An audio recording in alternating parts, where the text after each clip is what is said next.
Buenas tardes, bienvenidos en nombre del casino, que me han encargado a mí. Bueno, yo soy socia del casino, entonces, aunque soy de aquí absolutamente, pues os doy la bienvenida en nombre del casino y como siempre decimos aquí, pues os animo a los que no seáis socios a juntaros porque es una gran obra cultural. Como ya sabemos, tiene 144 o 45 años, que ya se me ha olvidado si son 144 o 145, así que merece la pena seguir aquí. Bueno, y bienvenido también en nombre del Centro de Estudios Bejaranos, naturalmente. Hoy tenemos la suerte de presentar aquí a Raúl Molina. Aquí esto es un currículum muy resumido porque es muy amplio, pero bueno, él es profesor titular de la Universidad de Extremadura, del área de Historia e Instituciones Económicas, es doctor en Historia por la Universidad de Córdoba. ¿Serás cordobés? Sí, sí. Sí, claro. Su tesis va sobre la nobleza española en la Edad Moderna, es una de sus especialidades, estudiar familias relacionadas con la nobleza. Sus líneas de investigación son la historia de familias, la historia económica, en sentido amplio, la historia social de la nobleza, muy adecuado para la cuestión de los duques nuestros, ¿no? Desde 1998 ha participado en más de una decena de proyectos como investigador y grupos de investigación de ámbito regional, nacional e internacional. Es autor de 5 monografías, tanto individual como colectivos con otros autores, y entre ellos ha participado en la historia de los duques de Béjar que presentamos en septiembre pasado. Tuvimos la suerte de que aceptara participar. Y bueno, pues ha trabajado junto a Enrique Soria Mesa, Soledad Gómez Navarro y Manuel Peña Díaz. Tiene como unos 40 capítulos de libros y otros tantos artículos de revistas científicas. Ha participado en muchos congresos nacionales e internacionales como ponente, como comunicante. Y bueno, aquí viene la parte más lúdica. Se define como loco de todo lo que vaya rápido y todas las competiciones de motor, o sea, Fórmula 1 y todo esto. Apasionado de la técnica Fórmula 1 y en sus ratos libres profesor de la universidad. Oficialmente es al revés, ¿no? Pero según se mire. Pero la vida real lo hemos descubierto y bueno, pues ha colaborado en diversos medios desde hace casi una década en este campo, como RAI Motor, fundado RAI, la italiana, ¿no? La Radio Andalucía Información. Ah, vaya, mira, RAI era. No estaría mal, pero... Pero muy bien, hombre, mejor, más cerca. Sí. Y bueno, pues fundado técnicaformula1.com y ha escrito artículos en el periódico Sport. Y bueno, ya no me quiero enredar más. Ahora que hable él, que nos va a hablar del duque que ha tratado en la monografía. Muy bien. Muchas gracias por estar aquí. Gracias a vosotros. Te dejo la palabra. Estupendo.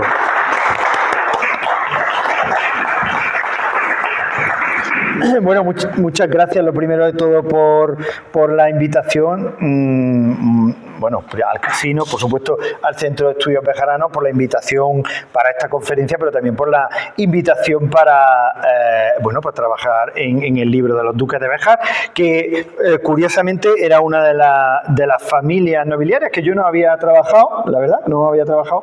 Y bueno, cuando Emiliano me escribió para proponerme el capítulo, pues ya se me fue la cabeza, básicamente, y empecé a trabajar el linaje de una forma muy exhaustiva, ¿no? Yo creo que en el capítulo hago un repaso hasta el duque que me toca a mí, ¿no? Hasta principios del siglo XVII, de todo el linaje, prácticamente desde el siglo XIII hasta el siglo XVII, ahora lo vamos a ver más o menos, y lo que me queda, ¿no? Y lo que me queda, porque evidentemente estamos hablando de una familia, los Zúñiga, tremendamente interesante, que da un juego científico absolutamente espectacular, y bueno, cuando estaba un poco preparando la conferencia, se me estaban ocurriendo ya una serie de artículos para los próximos meses, porque hay aspectos muy interesantes de los Zúñiga que no son comunes al resto de la nobleza, que son además definitorios de su propia historia, ¿no? Y que los diferencian bastante. Así que, bueno, de entre todas las cosas que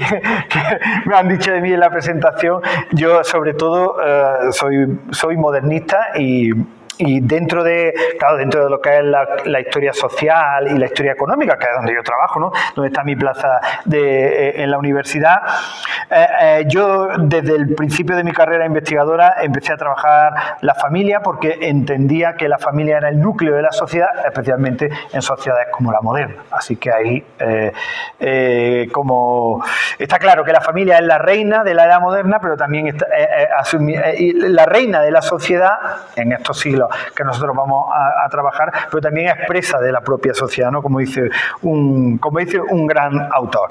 Bien.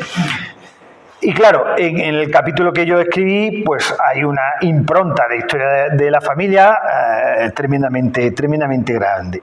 Tengo muchas cosas preparadas y muchas cosas que quiero mostrarles y me van a permitir que vaya más o menos leyendo, sobre todo por no tenerlo aquí 2 horas escuchando la cantidad de cuestiones que me encantaría comentar, en concreto del duque que me tocó a mí, Francisco II, el quinto duque de Béjar, que es un personaje sumamente interesante, considerado un poco por la historiografía un poco anodino, porque en su momento no ocurren grandes cosas, pero no ocurren grandes cosas en la corte, no ocurren grandes cosas respecto a cargos en la alta administración de la monarquía, etcétera, etcétera. Sin embargo, es un momento importante dentro de la historia de lo que será la Casa de Béjar. Bien, curiosamente, estamos hablando de un personaje tan importante, ¿no? Que el 12 de diciembre de 1591, Francisco Diego López de Zúñiga, Sotomayor y Mendoza, ¿no? Como se llamaba, recibía una carta de Felipe II dándole directamente el pésame por el fallecimiento de su padre, el anterior duque, ¿no? Francisco de Zúñiga y Sotomayor, así como también la enhorabuena por haberse alzado con la dirección de la Casa de Béjar, digámoslo claramente, una de las más poderosas y prestigiosas de la España del momento. Aún don Francisco, que será el segundo duque de ese nombre, de ahí que casi siempre me refiero a él como Francisco II, no sabía que le esperarían 10 intensos y tortuosos años a la cabeza de su linaje, lidiando con toda suerte de problemas familiares y económicos que intentaré sintetizar un poquito en estos minutos. Pero en cualquier caso, Francisco II se constituye en un claro ejemplo, y algo que me interesa mucho, en un ejemplo muy prototípico de cómo era la vida nobiliaria en la España moderna en ese final del siglo XVI y principio del siglo XVII. Él había nacido en Béjar, nació en 1550. Yo no he podido averiguar, tanto por partidas de bautismo o por información genealógica, ni el día ni el mes del año exactamente, pero sabemos que nació en 1550 y tampoco los grandes genealogistas que han trabajado a los Béjar lo destacan, no dan ese dato, ¿no? Su fallecimiento tendrá lugar en Madrid ya el 8 de mayo de 1601, mientras luchaba por el reconocimiento de la grandeza de España para su linaje, que analizaré más adelante, y que esto es uno de los puntos más fascinantes de la biografía de Francisco II, porque, bueno, lo diré un poquito más adelante, ¿no? En cualquier caso, son 51 años de vida, de los cuales, pues, 10 años aproximadamente estuvieron dirigiendo todo el ducado, ¿no? Bueno, como todos ustedes podrán seguir a lo largo de esa magnífica obra, ¿no?, sobre los duques de Béjar, nuestro protagonista era el primogénito, lo tienen también ahí en pantalla, ¿no?, para que sigan todo el hilo conductor, ¿no? El primogénito del primer matrimonio de Francisco López de Zúñiga y Sotomayor, el que será cuarto duque de Béjar, con Guiomar de Mendoza y Aragón, hija de Íñigo López de Mendoza y Pimentel, que era el cuarto duque del Infantado, y de Isabel de Aragón. Aquí van a ir sonando una serie de apellidos que se van a repetir constantemente, y es algo fascinante que no se encuentra en otras grandes casas nobiliarias, de las cuales, bueno, ahora mismo Carlos Mejía y yo, Carlos fue doctorando mío y trabajamos los dos conjuntamente, llevamos a cabo una base de datos donde tenemos ya recogida la biografía y la genealogía de más de 15.000 nobles en este país, ¿no? Entonces, como les digo, conocemos muchos ejemplos de muchas familias, especialmente de la aristocracia, como es el caso de los Béjar. Y sin embargo, lo que vamos a escuchar hoy no es tan común en esos ejemplos, ¿no? Bueno, el caso es que el padre de Francisco II vuelve a casar otra vez con Brianda Sarmiento de la Cerda, que después la vamos a ver en los árboles genealógicos, quien acabaría por convertirse en uno de los principales problemas que tuvo que enfrentar Francisco II a lo largo de su vida, pues a través de un larguísimo pleito que se va a extender durante años con su propia madrastra, ¿no? Por algo. Ay, vale, pues me he ido al final directamente, muchas gracias a todos. No sé por qué se ha ido ahí, de verdad. Ya saben que las Béjar son absolutamente excepcionales y con eso yo creo que no. Vamos a ver muchas cosas también muy interesantes. Estábamos por aquí, por la 3. Vale. Bien, de esa manera la herencia paterna, ¿no?, convertía a nuestro Francisco II, fíjense, en quinto duque de Béjar y de Plasencia, sexto marqués de Gibraleón, séptimo conde de Belalcázar y sexto de Bañares, séptimo vizconde de la Puebla de Alcocer, amén de muchísimas villas en cada uno de estos señoríos. Cuando se hablan de estos señoríos, sobre todo para los que no son especialistas en la nobleza, entendamos que todos esos lugares de los que estamos hablando son territorios controlados por el ducado de Béjar, en este caso por cada uno de los titulares, ¿no?, por cada uno de los duques, controlando todos esos territorios, numerosos pueblos, rentas, el poder municipal, etcétera, etcétera, ¿no?, para que entiendan un poco. El decir tantos títulos, aparte de una cuestión genealógica, ¿no?, que le gusta mucho a los genealogistas, tiene un interés y es ver cómo, hasta dónde se extendió el poder de la aristocracia, en este caso de los Béjar. Bien, como decía antes, la casa, los especialistas en nobleza y en genealogía somos así, ¿no? Hablamos de casa para definir a esas grandes familias que se van a perpetuar en el tiempo, ¿no? Entonces, la casa de Béjar va a gozar más adelante de la grandeza de España, que precisamente el primero que lucha por ella es Francisco II, pero obtendrán esta dignidad ya en el segundo cuarto del siglo XVII, ya una vez el fallecido. Pese a todo, como se reconocerá entonces, los Béjar formaron parte del primer grupo de grandes de nuestra historia y por tanto se les considera de primera clase y con grandeza inmemorial. La grandeza de España, por si no lo saben, es el máximo título nobiliario que se puede obtener incluso hasta el día de hoy. Hasta el día de hoy. No hay, uno puede ser duque, marqués, conde, lo que sea, pero grandes de España solo, digamos que es como la aristocracia de la aristocracia. Y en este caso los Béjar, no solo los Béjar, sino también otros parientes suyos que también eran Zúñiga, van a acabar también con este título, ¿no?, de grandes de España. A pesar de haber estado, como decía antes, relativamente alejado de la corte y los oficios públicos castellanos, pues tendría nominalmente, ¿no?, el título de justicia y alguacil mayor hereditario de Castilla, bueno, de los que gozaba su familia por herencia. Francisco II reunía en su persona, y esto es interesante, dos linajes de orígenes medievales con poder, al menos desde el periodo de los Trastámaras, como fueron los Béjar, pero también los Belalcázar cordobeses. Dos linajes, o sea, por un lado están los Zúñiga y por otro están los Sotomayor, que además se habían estado buscando a través de una serie de matrimonios, ¿no?, que comienzan en los inicios del siglo XV y que acabarán llevando a la fusión de estas líneas un siglo más tarde. Lo cierto es que la primera mitad del 400 había traído a los Zúñiga, además, otra rama, la de Gibraleón, que procedía de los guzmanes de Medinasidonia. Aclaro aquí una cuestión, ¿no?, también, que los especialistas en nobleza muchas veces hablamos de esto a la ligera y queremos que todo el mundo lo entiende. Entiendan una cuestión importante. Cuando hablamos de un linaje, hablamos de un conjunto de nobles que mantienen entre sí un parentesco y todos ellos proceden de un antepasado común. ¿Entendemos? O sea, aunque el antepasado venga del siglo XIII, del siglo XIV, sea cuando sea.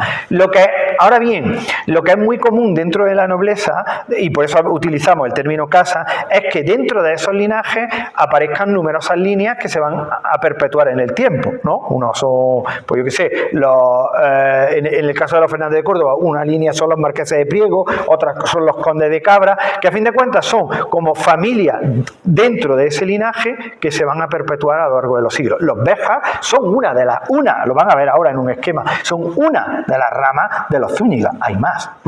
¿Y qué es lo que está pasando aquí? Que en el caso de Francisco II, pues conseguía reunir, por un lado, era el titular de los Zúñiga en el caso de la casa de Béjar, la principal de ese linaje, pero al mismo tiempo, por vía matrimonial, por vía de enlaces, a través de una serie de casamientos, consiguen anexionarse Gibraleón, que venía ni más ni menos que de los Medina Sidonia, y Belalcázar, que va a ser de los Sotomayor cordobeses, que son uno de los linajes medievales más potentes dentro de la historia cordobesa. Bien, Seguimos un poquito con su biografía. Antes de suceder en la casa de Béjar, había casado con su prima hermana, y aquí ya son datos interesantes, María Andrea Coronel de Guzmán y Zúñiga en 1567, que era hija de su tía por parte de madre, Leonor de Zúñiga y Sotomayor, y de su esposo Juan Claros de Guzmán y Aragón, el noveno conde de Niebla, que además era el heredero de toda la casa de Medina Sidonia.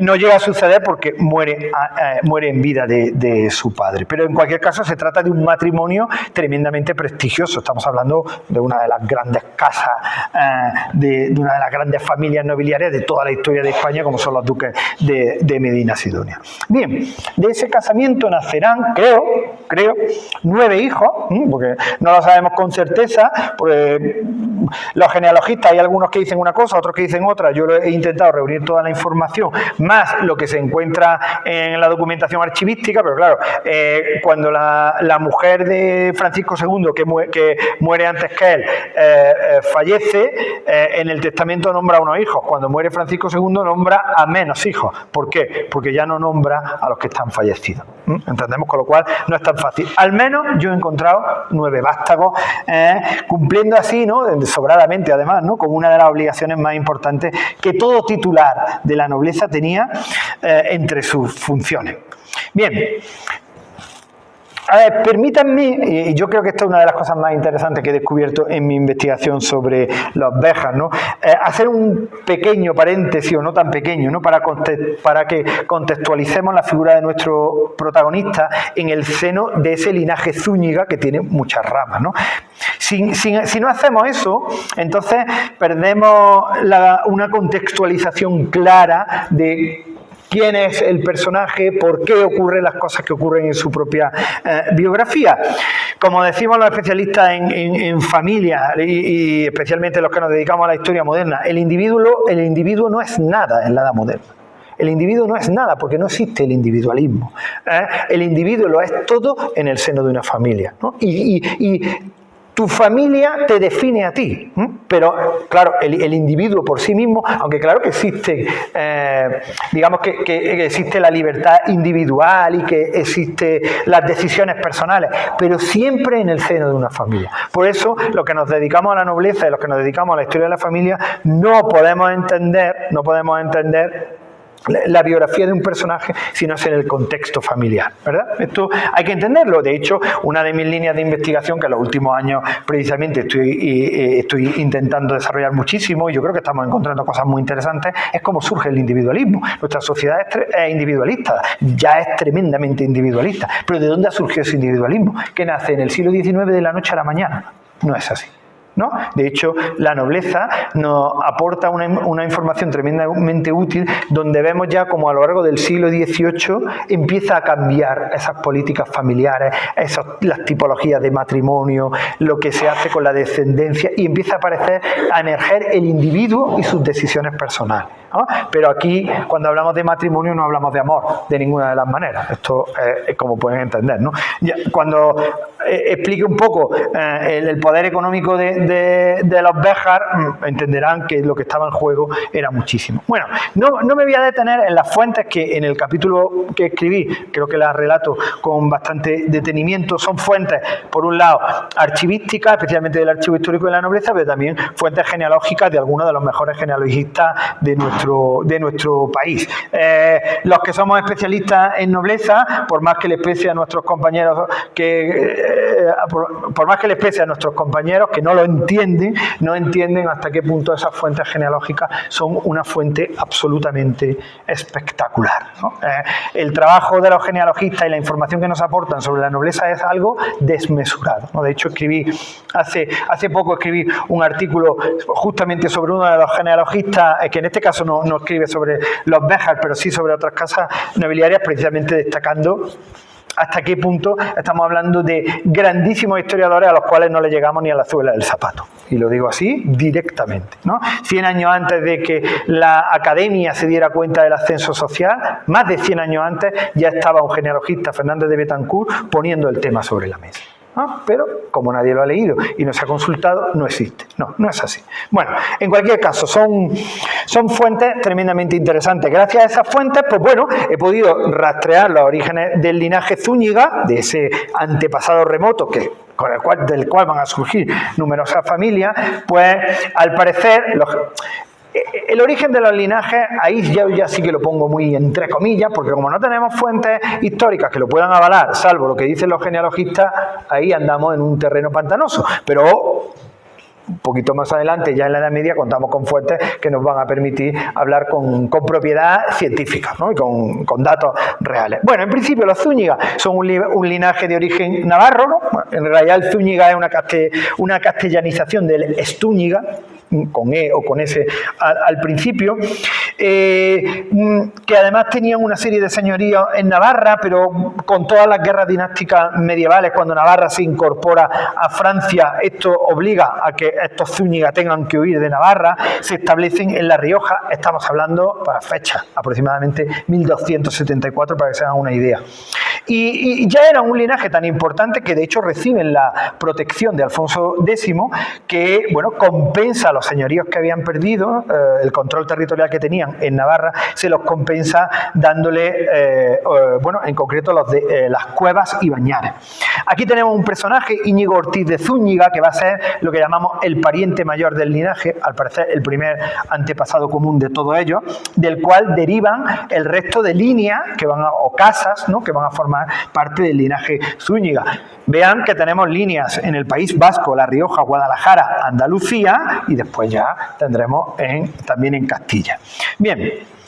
López Ortiz de Estúñiga daría lugar, como he dicho, a rama andaluza, y después su tataranieto, que ese es el primero que aparece ahí. Yo entiendo que no se ve mucho, pero por eso lo he señalado con cuadros, y así más o menos creo que pueden seguir el hilo conductor de lo que quiero explicar, ¿no?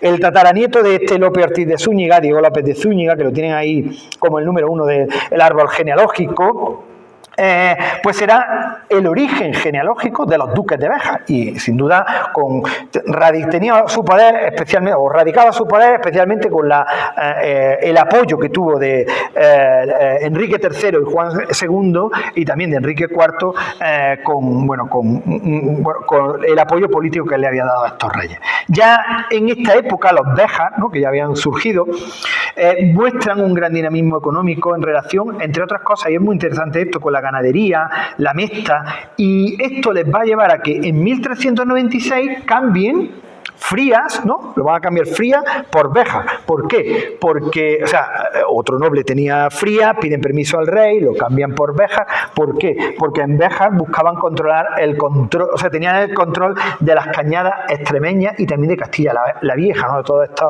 grandes autovías del ganado que controlaba la mesta. Muy bien. Y esto es interesante, se lo estoy señalando ahí para que lo puedan seguir más o menos, ¿no? Como se aprecia en el árbol genealógico, este personaje acaba fundando una serie de mayorazgos.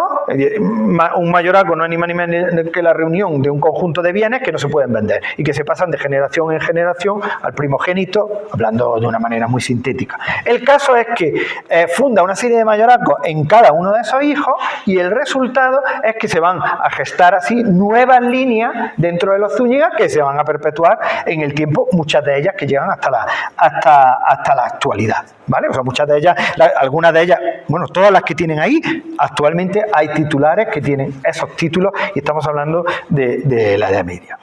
Pedro de Zúñiga, y lo tenemos ahí en verde, ¿verdad?, va a continuar la sucesión de Béjar, todavía señorío, no es ducado, ¿no?, pero además será nombrado conde de Ledesma en 1429 y renuncia al título por la Guerra Civil de los Trastámaras, y es compensado otra vez por Juan II con el condado de Plasencia, ¿no?, títulos que llegan hasta nuestro Francisco II, ¿no? Ahora bien, vemos en esta parte de la genealogía de los Zúñiga, que he marcado con el número 2, cómo sus hermanos van a ser cabezas de otras casas gracias a los mayorazgos que acabo de citar, ¿no? Son los condes de Monterrey, condes de Nieva, marqueses de Valencina y los marqueses de Flores Dávila. Repito, todas son ramas que tienen que llega hasta la actualidad. Hay un titular de cada uno de esos títulos hoy en día, ¿no? Hoy en día lo podemos ver en la base de datos de la Diputación, de la Diputación Permanente de la Grandeza de España. Bien, también en esa generación que veíamos ahí con el número 2, vemos una cosa importante, ¿no? Uno de los primeros acercamientos a los guzmanes, los que serán después duques de Medinasidonia, pero también del resto de su rama, y que esto va a ser absolutamente trascendental para los Béjar, porque entre otras cosas van a acabar anexionándose Gibraleón gracias a estos matrimonios, ¿no? Por ejemplo, aquí vemos cómo Leonor casa con Alonso Pérez de Guzmán, que es señor de Lepe, Ayamonte y La Redondela, y esto va a provocar que el señorío de Ayamonte entre en los Zúñiga a través de una serie de matrimonios sucesivos que se van a producir hasta que finalmente los Guzmanes se quedan sin herencia y los Zúñiga absorben el señorío, ¿no? De hecho, eso era un señorío muy importante que va a llegar, por supuesto, a la época de nuestro protagonista. Volviendo a Pedro de Zúñiga, el del color verde, ¿no? Podemos apreciar algo que se va a convertir en la tónica de este linaje y no es tan común en la nobleza, es la consanguinidad. O sea, es decir, consanguinidad, el matrimonio con parientes, ¿no? Se casan una vez con los Guzmanes, pero van a ver cuántas veces se casan con los Guzmanes. Se casan una vez con los Mendoza, duques del Infantado, van a ver hasta qué punto llegan a casarse. Es algo espectacular que muy pocas veces se ve, ¿no? Claro, con una estrategia muy concreta, no están buscando algo, están buscando anexionarse todos esos señoríos, títulos, etcétera, etcétera. Además, como digo, esa es una de las características fundamentales que es los matrimonios reiterados. Una y otra vez se van a casar de generación en generación con esta familia, ¿no? Especialmente los Guzmanes y los Mendoza. De manera que el primogénito de ese Pedro de Zúñiga, lo marco aquí en amarillo, ¿verdad? Álvaro de Zúñiga y Guzmán, el 3 en el árbol, va a reunir ya en su persona la casa de Béjar, que venía de los Zúñiga, y ya la de Gibraleón. Aquí es donde se anexionan ese señorío con todo el poder, bueno, siendo yo creo que es uno de los momentos culminantes de la historia, de toda la historia de los Béjar. De esa misma generación, la tercera en el árbol, es de la que parte también una nueva rama de los Zúñiga, que van a ser, creo que la tengo aquí en morado, esa exactamente, van a ser los condes de Miranda, luego duques de Peñaranda, en la figura de su hermano Diego López de Zúñiga. Y junto a los Béjar y esta casa de los Miranda, de los condes de Miranda, van a ser la única de todo el linaje que van a tener la grandeza de España. Bueno, también la descendencia de don Álvaro número 3 va a dar lugar a otras divisiones dentro del linaje. Bien. En la sección 2 del árbol, todo esto lo tienen en el libro detallado y yo creo que se puede ver bastante bien, ¿no? Bueno, en este caso, como yo se lo voy marcando, es todavía más fácil de seguir. En la sección 2 del árbol podemos apreciar como la casa de Ayamonte, ¿vale? Ya tenemos ahí en el número 6, perteneciente a los Guzmanes, acabaría en Béjar, gracias a, como he dicho antes, a esa política retirada de matrimonios, que al final, claro, acaban siendo matrimonios consanguíneos, matrimonios con parientes, claramente, ¿no? Y que había comenzado pues 3 generaciones más atrás. Es preciso destacar como en esa sección 2, en el número 7, se lo marco aquí en verde para que me puedan seguir, se aprecian los primeros movimientos de enlaces matrimoniales hacia los sotomayor cordobeses, los que serán condes de Belalcázar, claro, en una zona, además, de gran coherencia económica para los Béjar, como es el sur de la provincia de Badajoz y el norte de la de Córdoba, porque esto es un área eminentemente ganadera hasta el día de hoy, ¿no? Después se convirtió también en una zona minera, ¿no? Que cuadra muy bien con los intereses económicos que van a tener los Zúñiga. Así que empiezan a casarse con los Sotomayor hasta que acaban anexionárselos, porque además no se casan una vez, se casan varias veces hasta que la fusión de las casas se ha producido, ¿no? Bien, uno de los momentos más críticos, también está una de las partes, la sección 3 y 4, más locas de mi reconstrucción genealógica, pero bueno, yo creo que se puede seguir. Uno de los momentos clave, y lo he señalado, lo tienen ahí señalado en la diapositiva, es el momento en el que la sucesión de la casa cae en Teresa de Zúñiga y Manrique de Lara, que es la número 12. Claro, ¿qué es lo que ha ocurrido aquí? hemos dicho que los mayorazgos los heredan especialmente los primogénitos varones, aunque en España hay muy pocos mayorazgos agnaticios, es decir, que las mujeres acaban heredando el mayorazgo sin ningún tipo de problema, como ven en el caso de Teresa. Pero aquí hay un problema, Cuando los mayorazgos, los títulos recaen en una mujer, esa mujer suele casarse con otro noble y lo que acaba ocurriendo es que el patrimonio que lleva la mujer, todos esos señoríos, se unen a otra casa nobiliaria, ¿verdad? Entonces, digamos que esa línea dentro del linaje desaparece, ¿no? Sin embargo, no va a ser así, ¿no? Hay una manera en la que no ocurra esto, evidentemente, y es casar con un pariente de tu mismo linaje, de tal manera que así no se esparce la propiedad. Ella era hija, lo pongo aquí en verde, del hermano de Álvaro de Zúñiga, Francisco de Zúñiga y Pérez de Guzmán, el 8 en el árbol, que es el primer marqués de Ayamonte. De manera que en ella recaen una cantidad de títulos impresionantes que vienen de varias familias, ¿no? Ella será la tercera duquesa de Béjar, tercera duquesa de Plasencia, segunda marquesa de Gibraleón, ¿vale? Y aquí esto es de los Medina Sidonia, y ya la segunda marquesa de Ayamonte. Así que, ¿cuál es la solución a la que se llega? Bueno, en este caso la casan con un pariente suyo, pero que no era Zúñiga, es uno de los Sotomayor, ¿no? Lo tienen aquí, uno de esos Sotomayor cordobeses, lo tienen ahí en azul, Alonso Francisco de Zúñiga y Sotomayor. ¿Y qué es lo que hacen aquí? Buscan la unión de ambas casas. Pero, les he dicho antes, bueno, si los mayorazgos recaen en mujer, entonces, al casarse ella con un varón de otro linaje, en este caso, estamos hablando de los Sotomayor cordobeses, entonces los Sotomayor cordobeses tenían que haber absorbido a los Béjar. Pues no ocurre así. No ocurre así. Y esto es un mecanismo que se ve pocas veces, pero se ve. Y de hecho, en el capítulo detallo todo esto con mucha precisión, y lo voy a resumir mucho, ¿no? Lo que acaban haciendo son un contrato, unas capitulaciones matrimoniales, en las que ocurre lo siguiente. Como la casa de Béjar tiene mucha más entidad nobiliaria que los Sotomayor cordobeses, que al fin y al cabo no dejan de ser una de las grandes familias cordobesas desde la Edad Media, desde muy principio de la Edad Media, pero no eran aristocracia a nivel de Castilla, ¿verdad? ¿Qué es lo que acaban haciendo? Hacen unas capitulaciones matrimoniales en las cuales ellos lo escriben, yo lo pongo en el capítulo, un resumen, ¿no? Ellos deciden que se van a unir, pero que la casa de Béjar absorbe a la casa de Sotomayor y por tanto el señorío de Belalcázar. Así llegan a ese acuerdo, a pesar de que es contrario a las leyes de sucesión, pero bueno, es contrario a las leyes de sucesión siempre y cuando estas se pueden cambiar siempre con acuerdos dentro de la familia, ¿no? Esto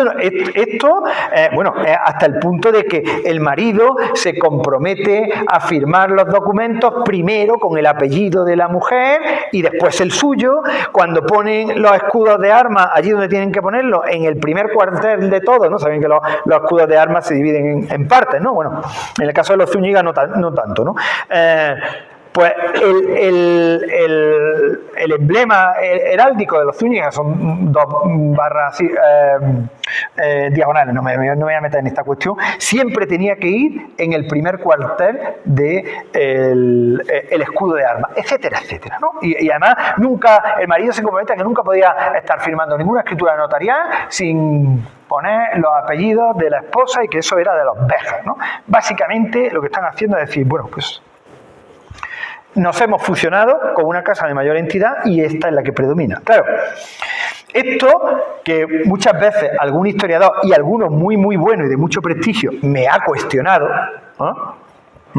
esto no es la primera vez que pasa, no me han cuestionado por este en concreto, sino por otros, ¿no? Yo ya en mi tesis doctoral me percaté de cómo ocurría exactamente el mismo mecanismo cuando los marqueses de Priego se quedan sin baronía y es una mujer la que hereda el marquesado de Priego y se casan con los que serán después, andando el tiempo, los duques de Feria. Pero es que ese no era el matrimonio, era el tercer o cuarto matrimonio donde los ferias extremeños y los marqueses de Priego cordobeses querían unirse. Y evidentemente los marqueses de Priego eran aristocracia pura y dura y los ferias no eran aristocracia, pero más regional, más extremeña, más que a nivel. Y ocurre exactamente lo mismo. Mi discípulo Carlos Mejía, del que le hablaba antes, estudió también al completo el linaje de los de la Cueva, los conocerán mejor por el título de duque de Alburquerque, y también se han encontrado los mismos mecanismos. O sea, es que recuerdo un gran historiador, no voy a decir el nombre, que cuestionaba un aspecto de mi tesis porque decía, es que sigue hablando de los Fernández de Córdoba cuando han perdido la baronía. No la han perdido. No la han perdido, y hay documentación, ¿no? La han perdido, pero de facto lo han solucionado con este mecanismo, ¿no? En el caso de los Béjar, lo que hacen es casarse ya con uno que ya era pariente, pero además que todo esto quede perfectamente resuelto, ¿no? Bueno, sorteado ese escollo de la pérdida de la baronía, pues nos interesa destacar cómo lo que hace Teresa es muy interesante, ¿no? Que ya tienen ahí marcada. Dividiría su herencia en 3 líneas. Y esto es lo que les explicaba antes, que aquí se ve perfectamente, ¿no? Primero, una línea va a ser Béjar-Belalcázar, que va para el primogénito, que lo tienen ahí en amarillo. Otra línea, bueno, ese Francisco es el padre de nuestro Francisco II, ¿no? Por eso digo que es fundamental para comprender la biografía de nuestro Francisco II. Después ahí tienen en color marrón o como sea, no se ha ido. Ah, ahí, qué tonto. A ver. Ay, sí, estaba bien. Perdón. Ahí, vale. Después tenemos en marrón como Ayamonte, va para otro hijo, que nunca, de hecho el señorío de Ayamonte nunca volverá a unirse, va a estar en los Zúñiga, pero nunca se fusionará con los Béjar. Y después la casa de Villamanrique, que acaba en Álvaro de Zúñiga, ¿no? Un personaje sumamente interesante, fue virrey, capitán general de Nueva España, además hay un libro muy interesante sobre él, que sería el primero que se titularía con ese título de Marqués de Villamanrique. Y bueno, así llegamos, o sea, ven cómo dentro del linaje se han establecido una serie de líneas que se van a perpetuar en el tiempo, y que todos son parientes, y lo saben y lo tienen en cuenta, evidentemente, ¿no? Bueno, así llegamos ahí tenían en verde la casa de Villamanrique, que no me había salido, y ahora aquí, en azul, vemos ya a nuestro Francisco II, donde ya a partir de él y su hijo, al menos en el siglo XVII, hasta que yo tengo estudiado los Zúñiga, seguiré adelante en el XVIII también, ¿no? A partir de aquí no se ven, al menos en esta etapa final que yo trabajo, no se ve una proliferación de nuevas casas, ¿no? Bueno, es un proceso muy complejo, muy interesante, pero fíjense ahí, traté de hacer una reconstrucción de las diferentes líneas dentro de lo que es el linaje Zúñiga, desde el siglo XIII hasta el siglo XVII, hasta el momento en el que yo estudio la biografía de nuestro personaje, ¿no? Fíjense qué cantidad, hay una línea central, ¿no? Que es la de los Béjar, ¿no? Que lo tienen aquí, primero aparece como Béjar, después como Béjar Gibraleón, Béjar Gibraleón más Ayamonte, bueno, y después con los Belalcázar, y cómo se van a ir estableciendo una serie de líneas colaterales, algunas de las cuales son tan extensas en el tiempo que llegan al día de hoy, ¿no? No se han agotado, ¿no? Es algo tremendo. Bien, como comprenderán, la cuestión de la política matrimonial, aparte de que yo sea un historiador de la familia, ¿no? Es fundamental, yo creo que se entiende después de todo lo que he explicado, ¿no? Es fundamental para entender el poder de la nobleza. Hay mucha gente que no entiende que yo me dedique a la historia económica de la nobleza estudiando el matrimonio. Pero no entiende que gracias a estos matrimonios la nobleza española fue aumentando su poder económico de una manera desmesurada. Hay un caso que yo cito en mi tesis, el Marqués de Algarinejo, que llega a reunir a principios del siglo XVIII, llega a reunir en su persona 108 mayorazgos. Era uno de los señores más ricos de toda Europa. Y todo gracias a una política matrimonial urdida durante 200 años. O sea, algo impresionante. En el caso de la línea principal de los Fernández de Córdoba, yo hice un mapa muy aproximado, viendo dónde estaban los señoríos que llegan a reunir a mediados del siglo XVIII. Después de 4 o 5 siglos de fusiones con otras familias gracias a la política matrimonial. El mapa es toda España.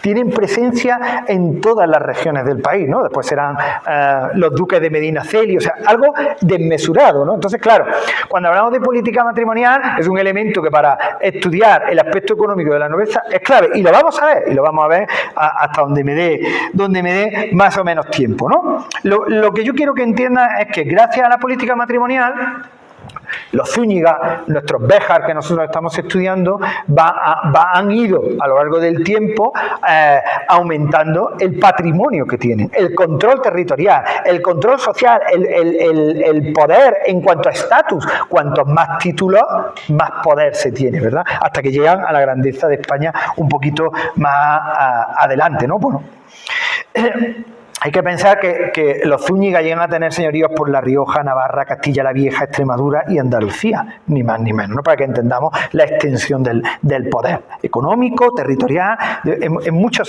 sentidos, ¿no? Claro, esta política matrimonial de los Zúñiga, como les decía al principio, es tremendamente interesante porque es que yo no he visto una cosa igual. No, a ver, seguramente con el tiempo me lo acaba encontrando, ¿no? Pero es absolutamente increíble la constante consanguinidad, es decir, el matrimonio entre parientes, así como el número de matrimonios que se reiteran de generación en generación, no solo con sus parientes, sino con otros linajes de Castilla. Bueno, esta elección tiene una ventaja. Tiene una ventaja estratégica. Bueno, a base de matrimonio con la misma familia, al final acaba uniéndote a esa familia y acaba anexionándote el patrimonio. ¿Vale? Estupendo. A costa de una bárbara consanguinidad. Imagínense, casar tíos con sobrinos, tías con sobrinos, con primos hermanos. Pero bueno, en la época ellos no tenían la misma idiosincrasia ni los mismos valores que hoy tenemos nosotros. Claro, pero tiene un problema, ¿no? Que os lo digo ahí, ¿no? Las ventajas e inconvenientes, que se pueden fusionar las casas, pero tiene un problema, y es que esto es algo que yo he resaltado desde mi tesis y lo he vuelto a repetir en numerosos trabajos, y todavía no hay personas que no se enteran de esta cuestión dentro del mundo académico. A ver, la nobleza no se caracteriza por esto que estoy explicando aquí, estoy diciendo una enorme cantidad de matrimonios consanguíneos. Les estoy diciendo, esto es excepcional. En la nobleza, tenemos 15.000 nobles en nuestra base de datos, ¿verdad?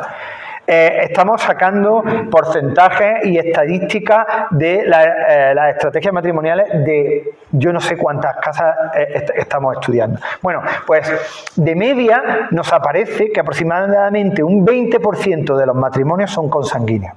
Una quinta parte. El 80% de los matrimonios no son consanguíneos. Esto no ocurre en los Béjar, ¿no? Que son muchos matrimonios mucho más consanguíneos. ¿Por qué? ¿Por qué la nobleza no escoge matrimonios consanguíneos? No por una cuestión ideológica o religiosa, ¿no? Especialmente porque por algo, como les explicaba antes con el Marqués de Alganinejo, ¿no? El de los 108 mayoracos. Pues es que a base de ir enlazando matrimonialmente y extendiendo los lazos de parentesco con otras familias, al fin y al cabo llega la muerte, y en un régimen demográfico antiguo como este que tenemos nosotros, donde la mortalidad es tan inmensa, y al final muchos linajes nobiliarios se quedan sin descendencia varonil y entonces acaban pasando al pariente más cercano. El pariente más cercano es uno de otra familia con el que me casé a lo mejor hace 3 generaciones. ¿Entendemos? Entonces, claro, en el caso de eso es lo que llamamos la política exogámica, ¿no?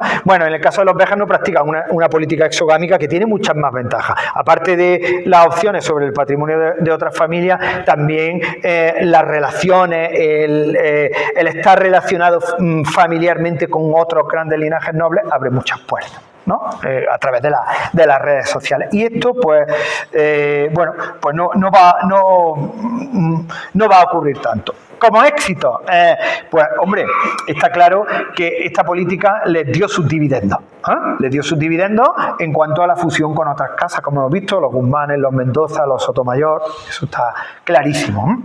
Y es que detrás de la elección de por qué se casan de esa manera hay una estrategia, ¿no? Recuerdo una vez que el catedrático de Historia Moderna de la Universidad de Castilla-La Mancha, que es muy amigo mío, ¿no? Paco García González, ¿no? Es un historiador como la copa de un pino, ¿no? Me decía, es que en tu artículo cita la palabra estrategia no sé cuántas veces.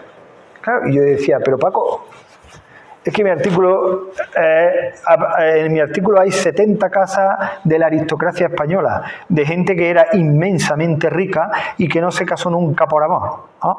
Por lo menos hasta que llega el siglo XIX, ¿no? Esta gente en cada matrimonio se estaba jugando su poder, su permanencia, su perpetuación, ¿entendemos? Entonces todo es una estrategia, ¿no? De hecho, además es algo que conocemos.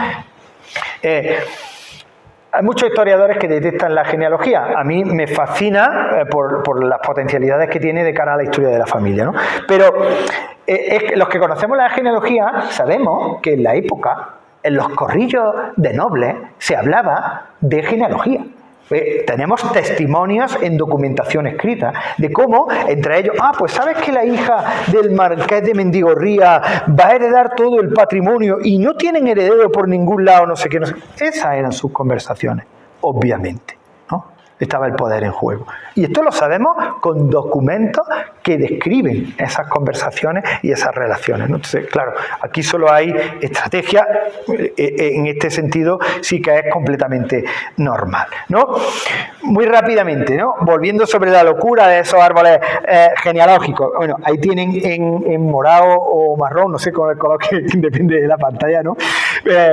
Tienen, por ejemplo, en esa parte derecha del árbol genealógico, la cantidad de una serie de matrimonios reiterados con los Guzmanes que van a ser los que traigan, como he dicho antes, a los Zúñiga, tanto el señorío de Ayamonte como el de Gibraleón, ¿no? Gibraleón, además, que va a ser cuando el heredero de los Béjar todavía no ha heredado el ducado de Béjar porque el padre está vivo, el padre le da el título de marqués de Gibraleón. O sea, es el título que van a llevar como un título prestigioso los futuros herederos de la casa de Béjar. Bueno, pues lo han obtenido precisamente casándose ahí con los Zúñiga. Bueno, esa política matrimonial de los Zúñiga con los Mendoza es clave para contextualizar, como decía antes, el casamiento de Francisco II y comprenderlo de forma adecuada, porque a ver, se está casando con María Andrea Coronel de Guzmán y Zúñiga, y esto no son más que un matrimonio más